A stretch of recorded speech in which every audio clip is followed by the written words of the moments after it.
langsung stres dari rumah duluan kan. Nah selain itu juga bisa jadi karena depresi. Yaitu sih salah satunya hubungannya bisa jadi depresi itu. Depresi terlalu ini sih ya, terlalu berlebihan. Kayaknya lebih ke stres kali ya. Stres karena beban. Ya mungkin stres karena beban kerja atau anak kuliah atau apa ya, segala macem ya. Mikirin bisa aja. Hidup, biaya hidup dan lain-lain gitu. Dan selain itu ketika orang merasa diabaikan, katanya itu juga bisa memicu seorang untuk marah gitu.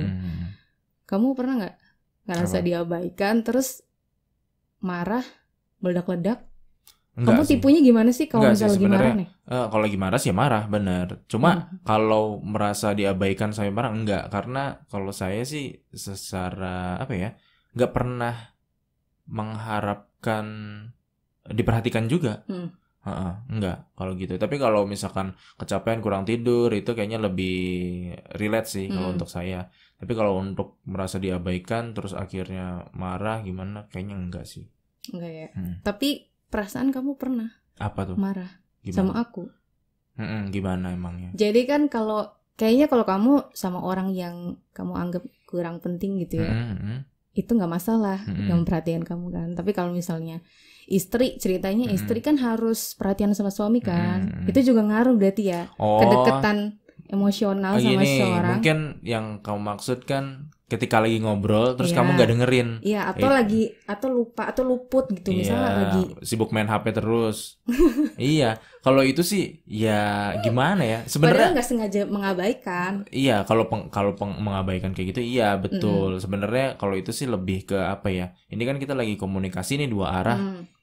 Ya itu pasti marah kalau kayak gitu. Tapi kalau pengabaian kayak seolah-olah diperhatikan kayak lebay gitu ya. Pasangan romantis gitu, tidak diurus apa gitu sih enggak. Tapi kalau misalnya lagi ngobrol udah pasti. Jangankan ya sama istri, sama mahasiswa juga, misalkan saya lagi ngajar gitu di depan kelas, terus mahasiswanya ngobrol sendirian atau dia sibuk sendiri bikin arisan atau apa gitu ya di kelas, ya pasti marah. Loh gimana ceritanya? Kalau mau, tapi saya sih lebih ke marahnya mungkin kalau untuk mahasiswa lebih ke ya ditawarkan aja kalau misalkan ada kesibukan lain dan merasa lebih penting, pelajaran ini tidak lebih penting dari kesibukan itu, silakan di luar aja, nggak ada masalah gitu. Tapi itu marah ya? Iya, tapi mereka lebih takut ketika gitu sih sebenarnya. Gitu. Tapi ada juga yang saya datar aja, nggak gimana. Tapi ada juga yang digituin, misalnya nih, aku pernah dengar kata mutiara seorang guru atau dosen ya, yang kalau ada mahasiswa ribut sendiri nih, terus dia nawarin, kamu keluar atau saya yang keluar? Itu nggak semua mahasiswa takut. Ada mahasiswa yang lebih memilih keluar. Iya pasti. Jadi respon orang ini banget ya, bervariasi banget ya sebenarnya. Jadi ya memang nggak itu sih, makanya bukan untuk menakutin sih sebenarnya, tapi lebih ke negur bahwa kalau misalkan lagi jam pelajaran gitu ya, mata kuliah tertentu, ya memang seharusnya tidak seperti itu gitu. Kalau misalkan ada kepentingan lain yang tidak ada sangkut pautnya dengan mata kuliah tertentu, ya silakan di luar aja gitu, selesaikan dulu. Kalau sudah selesai bisa masuk lagi gitu kan. Nah terus untuk mengatasi marah nih ya, pasti kan semua orang tuh punya cara kan. Nah kalau kamu caranya gimana misalnya marah? Iya, ini juga macam-macam ya. Kan? Sebenarnya kalau kita amati ada dua kubu nih ya untuk ceritanya supaya emosi marahnya itu terselesaikan ceritanya. Kan ada yang bahkan di luar negeri itu kayak ada sewa ruangan apa segala macem untuk dia boleh marah terus di situ, boleh teriak-teriak, boleh mecahin kaca, piring, bahkan televisi apa segala macam, mukul-mukul dan lain-lain. Konon katanya dengan seperti itu bisa lebih tenang, lebih lega, dikeluarkan ceritanya gitu. Tapi pada tempatnya, nggak bisa kan kalau di rumah orang kayak gitu, itu kan ngerusak kan. Tapi kalau misalkan di tempat tertentu mungkin boleh dan bisa. Nah, tapi ada juga cara satu yang lainnya yang bertolak belakang bahkan.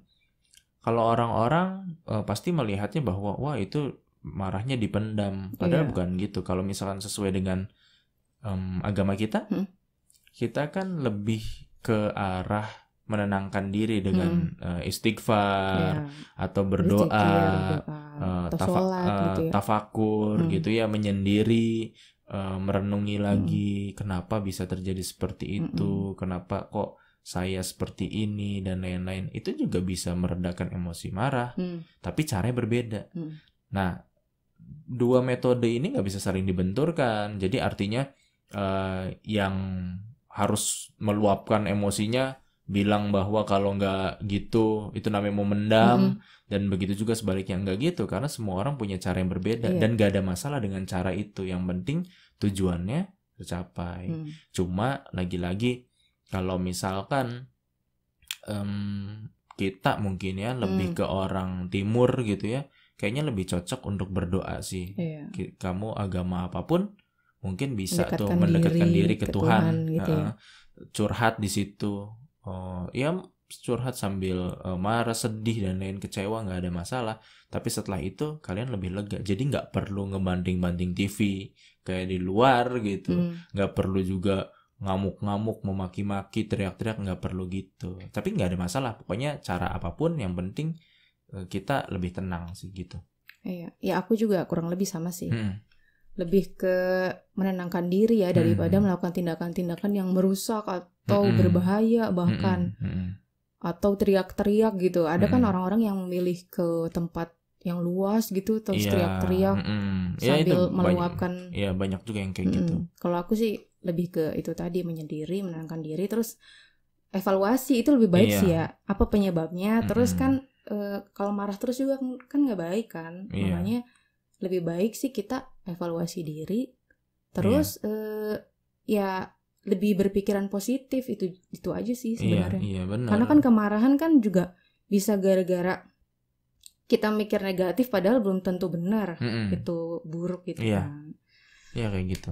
Ya mungkin itu aja sih tentang boleh marah-marah nggak? Ya sebenarnya boleh-boleh aja, boleh-boleh karena manusiawi ya. Cuma kembali lagi paling yang perlu digarisbawahi lebih ke ekspresinya.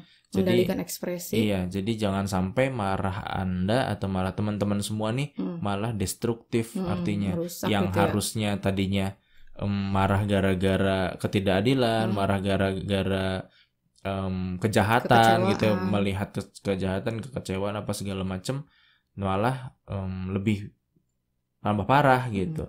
Harusnya kan marahnya itu yang konstruktif, dengan mungkin dengan protes-protes yang baik, dengan tidak melakukan tindakan-tindakan yang lebih parah daripada penyebab marahnya tersendiri gitu. Ya, mudah-mudahan kedepannya kita bisa lebih baik ya memanage emosi.